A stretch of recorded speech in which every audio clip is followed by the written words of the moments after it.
Every time you walk into the room, got me feeling crazy, like my heart boom boom. Any other boy would stare, but when you look away, guess you're making me scared. Trying not to breathe, 1, 2, 3. Halo semuanya, dalam video ini kita akan membahas sejarah perkembangan kurikulum sekolah dasar di Indonesia dari awal masa kemerdekaan hingga pada saat ini. Baik, di sini saya akan memperkenalkan diri. Perkenalkan, nama saya Marianti Nurfa, kelas 2E, semester 2 dengan NPM 24.13051 dengan mata kuliah penyusunan perangkat pembelajaran dengan dosen pengampu Ibu Monica Teresia MPD.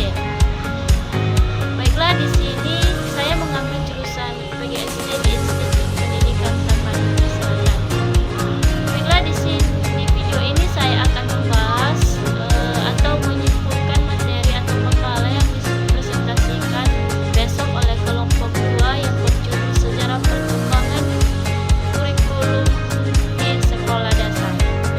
Kesimpulannya yaitu masa awal kemerdekaan 1947 sampai 1968. Pada masa ini kurikulum pendidikan masih banyak dipengaruhi oleh sistem kolonial.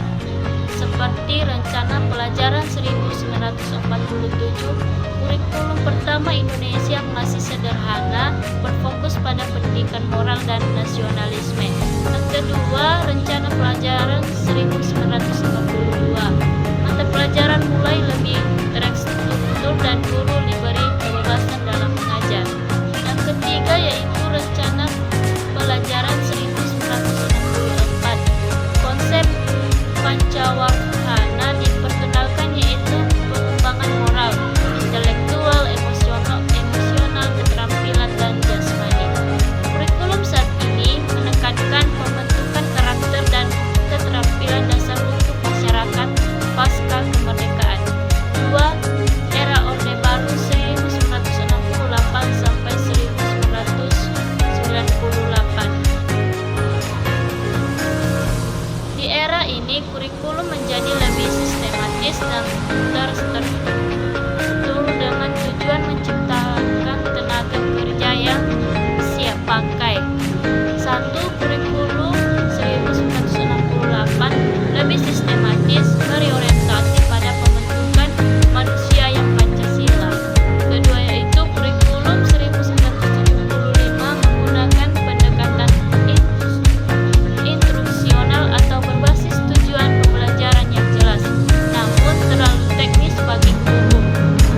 Ketiga, kurikulum 1984 dikenal dengan pendekatan CBLSA atau cara belajar siswa yang aktif, di mana siswa didorong untuk aktif dalam belajar. Yang keempat yaitu kurikulum 1994 menggabungkan konsep sebelumnya tetapi dikritik karena terlalu padat dan membebani siswa. Pada masa ini pendidikan mulai berorientasi pada efisiensi dan efektivitas, tetapi banyak yang merasa kurikulum terlalu menekan siswa. Ketiga, era reformasi dan modernisasi 1999 sampai sekarang.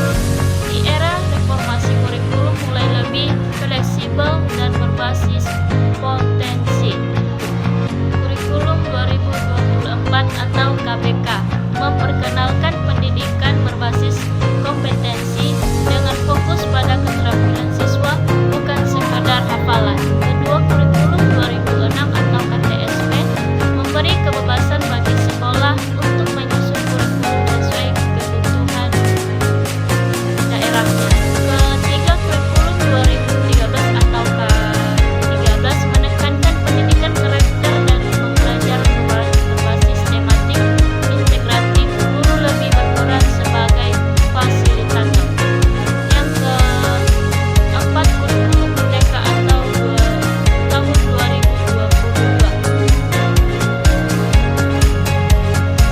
Yang keempat yaitu kurikulum merdeka tahun 2022 mendorong fleksibilitas pembelajaran berbasis proyek dan menyesuaikan dengan kebutuhan peserta didik. Kurikulum modern lebih adaptif dengan tujuan mencetak generasi yang siap menghadapi tantangan global.